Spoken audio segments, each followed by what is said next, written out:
বন্ধুসকল নমস্কাৰ। আশা কৰোঁ আপোনালোক সকলোৰে ভালেই। আজি মই ফেচবুকৰ পেজ কেনেকৈ বনাব পাৰি সেই বিষয়ে ক'ম।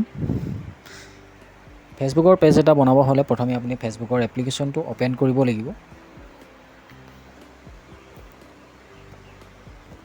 ফেচবুকৰ পেজটো অ'পেন কৰাৰ পিছত আপুনি ওপৰত দেখিছে নহয়, আপোনাৰ সেই যিটো আপোনাৰ 3 ডট আছে, আপোনাৰ 3 লাইন আছে, তাত ক্লিক কৰিব। ক্লিক কৰাৰ লগে লগে ইয়াতে চাওক আপোনাৰ কিছুমান অপশ্যন আছে, ইয়াতে লিখা আহি আছে। ইয়াতে আপোনাৰ ৰাইট চাইডে চাব আপোনাৰ live videos, groups, videos, pages, memories, games এনেকৈ আছে। আপুনি পেজেছত আপুনি যদি ক্লিক কৰি দিয়ে, ক্লিক কৰাৰ লগে লগে আপুনি যদি আগতে কিবা পেজ বনাই থৈছিলে ইয়াতে দেখুৱাব। যদি আপুনি যদি পেজ ক্ৰিয়েট কৰিব বিচাৰিছে তেতিয়াহ'লে আপুনি একেবাৰে ৰাইট চাইডে ওপৰত চাওক, লেফ্ট চাইডে আপোনাৰ লেফ্ট চাইডৰ ওপৰত দেখিছে যে আপোনাৰ ক্ৰিয়েট বুলি অপশ্যন এটা আছে। আপুনি ক্ৰিয়েটত ক্লিক কৰি দিব। ক্ৰিয়েটত ক্লিক কৰাৰ লগে লগে ইয়াতে চাওক তলত একেবাৰে গেট ষ্টাৰ্টেড বুলি লিখা আহিছে, তাত ক্লিক কৰিব লাগিব। ইয়াত ক্লিক কৰাৰ লগে লগে আপুনি কি নামেৰে আপুনি পেজটো বনাব বিচাৰিছে, কি নাম দিব বিচাৰিছে আপোনাৰ পেজটোৰ নামটো ইয়াতে আপুনি ক্লিক কৰিব। পেজটো আপুনি নিজৰ ইচ্ছা আপুনি ইংলিছত টাইপ কৰিব পাৰে, অসমীয়াটো আপুনি লিখিব পাৰে, হিন্দীটোও লিখিব পাৰে। আপোনাৰ নিজৰ ইচ্ছা অনুযায়ী আপোনাৰ পেজটো বনাব পাৰে। ছাপ'জ মই অসমীয়াতে বনাইছোঁ।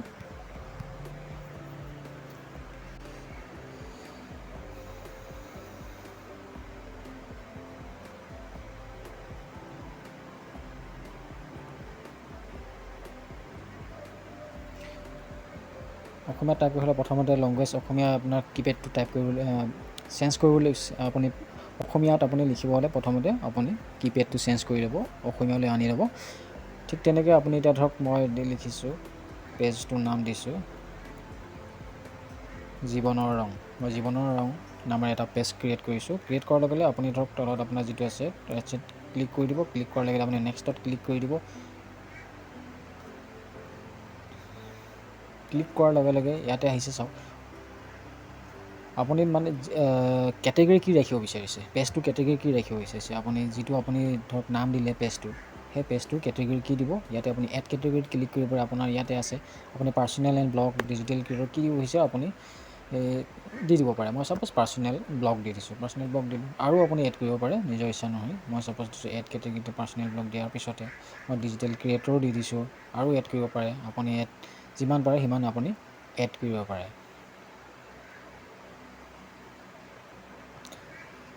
তাৰপিছত আপুনি নেক্সটত ক্লিক কৰিব। নেক্সটত ক্লিক কৰাৰ লগে লগে ইয়াতে চাওক, do you have a website for জীৱনৰ ৰং, মানে আপোনাৰ যিটো পেজটোৰ আপোনাৰ ৱেবছাইট আছে নেকি। যদি আছে আপোনাৰ ইয়াতে এণ্টাৰ ৱেবছাইট আছে, ইয়াতে আপুনি ৱেবছাইটটো দিব পাৰিব। যদি নাই তো আপুনি স্কিপ কৰি দিব পাৰে, নেক্সটত যাব পাৰে। ঠিক আছে, নেক্সটত ক্লিক কৰিলোঁ।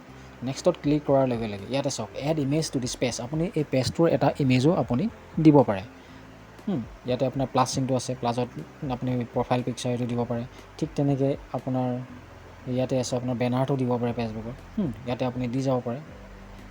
তেনেকৈ আপুনি ইয়াতে আপোনাৰ এটা প্ৰফাইল পিকচাৰ দিব পাৰে, আপোনাৰ বেনাৰ ইমেজটো দিব পাৰে। যেনেকৈ আপোনাৰ ইউটিউব চেনেলত, যদি আপোনাৰ ইউটিউব চেনেল আছে নিশ্চয় গম পাইছে কেনেকৈ ধৰণে দিব লাগে।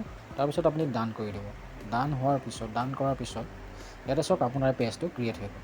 আপোনাৰ যিকোনো বৰ্তমান নতুন ক্ৰিয়েট হোৱাৰ কাৰণে ইয়াতে লাইকছ 0 ফলোৱাৰ্ছ। আপুনি পিছত ইয়াতে কি কৰিব, প্ৰমোট কৰিব পাৰে, মানে এডভাৰটাইজিং কৰিব পাৰে ফেচবুকত আপোনাৰ পেজটো, ফলোৱাৰ্ছ বঢ়াবৰ কাৰণে, গ্ৰ'থ কৰিবৰ কাৰণে। ঠিক তেনেকৈ এইটো চি ডেছবৰ্ড আপুনি এবাউট অপশ্যনত আপুনি কিবা কিবি লিখিব পাৰিব। ইয়াতে আপুনি দিব পাৰে এডিট পাব্লিক ডিটেইলছ। আপুনি এডিটত ক্লিক কৰি সকলোবিলাক আপুনি ছাপ'জ মই এডিটত ক্লিক কৰিছোঁ, কৰাৰ লগে লগে ইয়াতে চাওক আপুনি ইয়াতে প্ৰফাইল পিকচাৰটো আপুনি এড কৰিব, কভাৰ ফটো এড কৰিব। প্ৰফাইল পিকচাৰটো আমি যিটো দিয়া নাছিলোঁ, যদি আমি এড কৰোঁ, এড কৰাৰ পিছত আপুনি select a photo on Facebook or tag a photo, আপুনি তেনেকৈ select a photo on Facebook যদি আমি ক্লিক কৰোঁ, ইয়াতে যিকোনো এখন পিকচাৰ আপুনি ল'ব পাৰিব। ছাপ'জ এখনেই লৈছোঁ। মই যদি আপডেট কৰি দিওঁ, ইয়াতে চাব আপডেট হোৱাৰ পিছত প্ৰচেচিঙত আছে।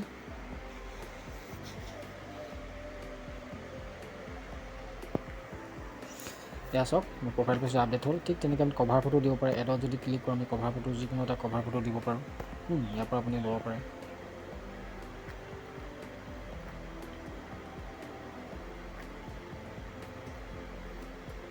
মই ছাপ'জ এইটোৱে লৈছোঁ কভাৰটো। ঠিক তেনেকৈ চাওক এইটো আপডেট যদি কৰি দিওঁ আমাৰ প্ৰফাইল পিকচাৰ আৰু